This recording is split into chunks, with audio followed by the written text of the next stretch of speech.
हम लोग फैराडे के विद्युत विच्छेदन के नियमों पर आधारित कुछ आंकिक प्रश्न हल कर रहे हैं। अभी हम लोग फैराडे लॉज ऑफ इलेक्ट्रोलिसिस पर आधारित कुछ न्यूमेरिकल्स सॉल्व कर रहे हैं। इस क्रम में अगला प्रश्न है आपका, यहां सामने है, पोटासियम आयोडाइड के घोल से 1 घंटा में 10 ग्राम आयोडीन जमा करने के लिए अपेक्षित विद्युत धारा की शक्ति ज्ञात करें। यानी यहां क्या निकालना है, पोटासियम इसको देखिए, पोटासियम आयोडाइड के घोल से जब हम लोग विद्युत धारा प्रवाहित करेंगे तो क्या होगा, आयोडीन जमा होगा एनोड पर और पोटासियम जमा होगा कैथोड पर। तो यहां हम लोग को पोटासियम से मतलब नहीं है, आयोडीन से मतलब है। तो यहां पर कितना ग्राम आयोडीन जमा करना है हम लोग को, 10 ग्राम आयोडीन जमा करना है। और जो भी विद्युत धारा हम लोगों को दी गई है, जो भी सोर्स ऑफ इलेक्ट्रिक करंट है, उससे 1 घंटा में यह काम कर लेना है। हमारे पास गुंजाइश है कि विद्युत धारा को कम या ज्यादा कर सकते हैं। तो क्या है कि 1 घंटा में 10 ग्राम आयोडीन जमा करना है। ठीक है, ये हम लोग सूत्र जानते हैं, इसका उपयोग हम लोग कई बार कर चुके हैं। अच्छा देखिए, आप लोग ऐसे चिन्ह खींच के 2 भाग में मत लिखिए। आप इस सबको ठीक यहाँ बीचों बीच लिखिएगा और यहाँ जब पूरा हो जाए तो इस हिस्से को नीचे लिखते चलेंगे। क्योंकि ये बोर्ड पर है और हम चाहते हैं कि पूरा सवाल एक बार में बन जाए, इसलिए इसको हम लोग 2 भाग में बना देंगे। कैसे बनाएंगे आप बनाएंगे इसको बीचों बीच, यहां पर बीचों बीच बनाएंगे। ओके, तो देखिए हम जानते हैं W = ACT/N।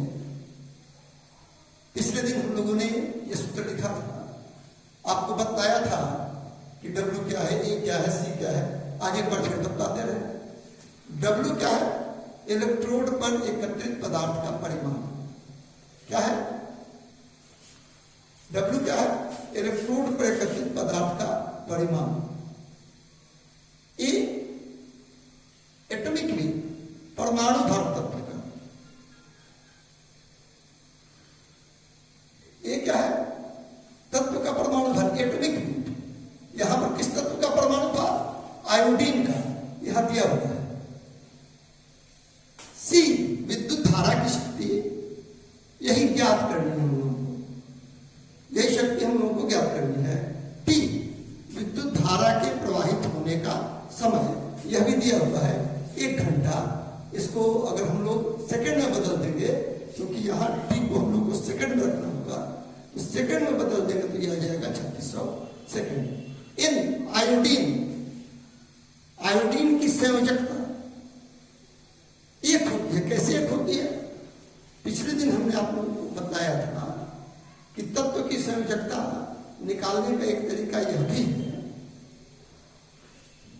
कि आप याद करें कि उस तत्व के परमाणु की बाहरी कक्षा में कितने इलेक्ट्रॉन हैं, यानी संयोजी इलेक्ट्रॉनों की संख्या कितनी है, नंबर ऑफ वैलेंस इलेक्ट्रॉन्स कितने हैं। तो अगर संयोजी इलेक्ट्रॉनों की संख्या 1 से लेकर 4 तक है, तो संयोजकता संयोजी इलेक्ट्रॉनों की संख्या अर्थात n के बराबर होगी, valency number of valence electrons के बराबर होगी। और 4 से अधिक है तो 8 - है। तो यहाँ आयोडीन का में क्या है, हाइड्रोजन है, कितने इलेक्ट्रॉन है बाहरी कक्षा में, 7, इसलिए इसकी वैलेंसी होगी 8 - 7 दैट इज 1। या एक दूसरा तरीका भी है कि पोटासियम आयोडाइड, ये कैसे टूटता है घोल में, H K+ और I माइनस के प्लस और आई माइनस। आयोडीन कितना आवेश है? आयन की संयोजकता उसके आवेश के आंकिक मान के बराबर होती है, उसके न्यूमरल वैल्यू। इस बात से मतलब नहीं है कि प्लस है कि माइनस है। कितना चार्ज है? -1। न्यूमरल वैल्यू क्या है? 1, इसलिए आयोडीन की वैल्यू से होगी 1 तो आया। यहां पर एल का मान है 1 और एफ तो फैराडे है। एक फैराडे 96,500 कूलम होता ही है। यह बात आप हाई स्कूल से जानते। ये हो गया। हम लोग को निकालना क्या करो? सी, विद्युत धारा की शक्ति निकालनी है। हम लोगों ने क्या किया? सी को एक तरफ कर दिया, अब बाकी सभी राशियों को दूसरी तरफ ला दिया, तो ये आ गया। अब देखिए प्रश्न में जो दिया गया है उससे हम लोग देखते हैं। यहां पर W बराबर कितना है? 10 ग्राम दिया हुआ है। N का मान 1 आया। इस पर भी बड़ी लंबी चर्चा हुई, संयोजकता आयोडीन की। उसके बाद F 96,500 कूलम ये होता है, आपको पता है। A दिया हुआ है, आयोडीन का परमाणु भार यहाँ पर दिया हुआ है 127 127 और समय कितना है? 1 घंटा। 1 घंटा का मतलब हो गया 3600 सेकेंड, ठीक है ना? आपको पता है कि 1 घंटा में 60 मिनट और हर मिनट में क्या होता है? 60 सेकेंड। तो 1 घंटा में 3600 सेकेंड। अब कुछ नहीं करना है, इन सारी राशियों का मान यहां पर समीकरण 1 में दाईं तरफ रख देना है। तो ये आ जाएगा, गुणा भाग कीजिएगा तो आ जाएगा 2.11 एम्पियर, 2.11 एम्पियर। यही उत्तर हो गया। विद्युत धारा की शक्ति हो गई 2.11 एम्पियर। ये आपका उत्तर हो गया। बड़ा आसान सा है, केवल आपको ये देखना है कि प्रश्न में क्या क्या दिया हुआ है और हम लोगों को क्या निकालना है। उसके बाद सूत्र की सहायता से सवाल बन जाता है। तो आप इस सवाल को बना लीजिए, क्या कहते हैं, इसका स्क्रीनशॉट ले लीजिए। हम 2 मिनट के लिए रुक रहे हैं। कौन है? किसका फोन आ रहा था? देखिए अब ये अगला अंकित प्रश्न है, अगला न्यूमेरिकल है। देखें इसको। 3 एम्पियर की विद्युत धारा का उपयोग कर इलेक्ट्रोड पर कॉपर सल्फेट के घोल से 10 ग्राम तांबा जमा करने में कितने मिनट लगेंगे? ये हम लोगों को गणना करना है, यानी समय ज्ञात करना है। तो फिर यही बात है, हम जानते हैं क्या? अभी ये सूत्र कई बार लिखा गया कि W = ACT/NF। ये क्या है? तत्व का परमाणु भार, एलिमेंट का एटॉमिक वेट। कौन सा एलिमेंट? जो इलेक्ट्रोड पर जमा होने वाला है, यानी यहां पर है तांबा। इसका एटॉमिक वेट आपको याद होना चाहिए 63.5। तो कितना है? अब देखिए ये सूत्र हो गया W = ACT/NF। T = how much? WNF/AC। तो हम बता देते W क्या है? इलेक्ट्रोड पर एकत्रित तांबा का परिमाण। N क्या है? कॉपर सल्फेट में कॉपर का जो आयन है या कॉपर की जो वैलेंसी है, वो तांबा की संयोजकता जब वो कॉपर सल्फेट के रूप में है तब। F Faraday, 1 Faraday. A atomic weight of copper, तांबा का परमाणु भार। और C क्या होगा? C विद्युत धारा की शक्ति। तो देखिए आप प्रश्न में दिया हुआ है W कितना है? 10 का। N का मान 2, संयोजकता आई 2। कैसे आ गई? जरा सा देखिए। CuSO4 कॉपर सल्फेट कैसे टूटा? Cu+2 प्लस SO4 -2, यानी ये हुआ। तो कॉपर किस रूप में है इसमें? कॉपर सल्फेट में Cu+2। और आपको पता है कि आयन की वैलेंसी, आयन की संयोजकता उसके आवेश के आंकिक मान, उसके चार्ज के न्यूमरल वैल्यू के बराबर होती है। तो यहाँ पर कितना है उसका मान? 2। तो N का मान होगा, उसकी वैलेंसी होगी 2। F 96,500 coulomb, 96,500 coulomb. C 3 ampere दिया हुआ है। A 63.5। आपको तांबा का परमाणु भार याद रहना चाहिए। ये हो गया। अब हम लोग क्या करेंगे कि ये राशियां जो यहाँ आप देख रहे हैं, इनका मान इक्वेशन 1 के राइट हैंड साइड में समीकरण 1 के दाएं पक्ष में रख देंगे। ये हो गया। तो यहाँ पर ये आएगा सेकंड में, टाइम जो आएगा सेकंड में। हम लोग को निकालना किसमें है? मिनट में। तो क्या हो गया? उसमें 60 से हमने भाग दे दिया।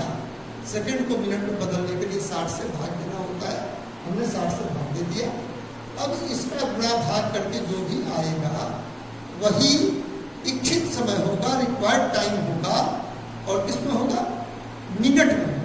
तो इसको गुणा भाग किया गया 170.194 170.194 मिनट आ रहा है। गुणा भाग भी अपने स्तर से देख लीजिएगा। तो कितना समय लगेगा? रिक्वायर्ड टाइम क्या हुआ? अपेक्षित समय क्या हुआ? 170.194 मिनट। यही इस प्रश्न का उत्तर हुआ। इसको आप लोग इसका हट जा रहे हैं, स्क्रीनशॉट ले लीजिए। अच्छा, एक बात ध्यान रखिएगा कि बराबर का ये जो बटा का चिन्ह है, ये हमेशा बराबर के बीचों बीच होता है। इसको ध्यान रखिएगा। और फिर हम याद दिला रहे हैं कि आप लोग ऐसे खींच के मत लिखिएगा कॉपी में। क्या कीजिएगा? इसको बीचों बीच लगातार ऊपर से नीचे की ओर लिखते आइएगा। और यहाँ पर ध्यान रखिएगा, ये गलती होती है आप लोगों से बताया कि बटा का चिन्ह जो है बराबर के बीचों बीच नहीं देते, बल्कि अच्छा है कि बराबर जब दे रहे हैं यह चिन्ह खींच लीजिए, तब अंश और हर न्यूमरेटर या डिनोमिनेटर को लिखिए। आप लोग इसका स्क्रीनशॉट ले लीजिए।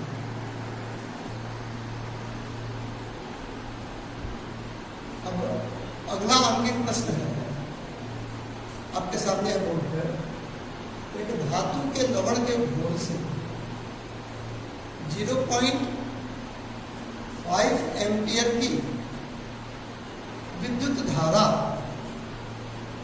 32 मिनट तक प्रवाहित होने पर इलेक्ट्रोड पर 0.3158 ग्राम धातु जमा होता है। धातु का समतुल्य भार ज्ञात है। तो क्या हो जाएगा? फिर वही, अब तो आप जान ही गए होंगे, हम जानते हैं। और क्या निकल रहा है हम लोगों को? ई का मान निकल रहा है, इक्विवेलेंट वेट का मान निकलना है। ई बराबर, इसको हम लोग अरेंज करें तो क्या हो जाएगा? ई बराबर आ जाएगा WF/CT। यही ई इक्विवेलेंट वेट, समतुल्य भार है धातु का, जो हम लोगों को ज्ञात करना है। ठीक है?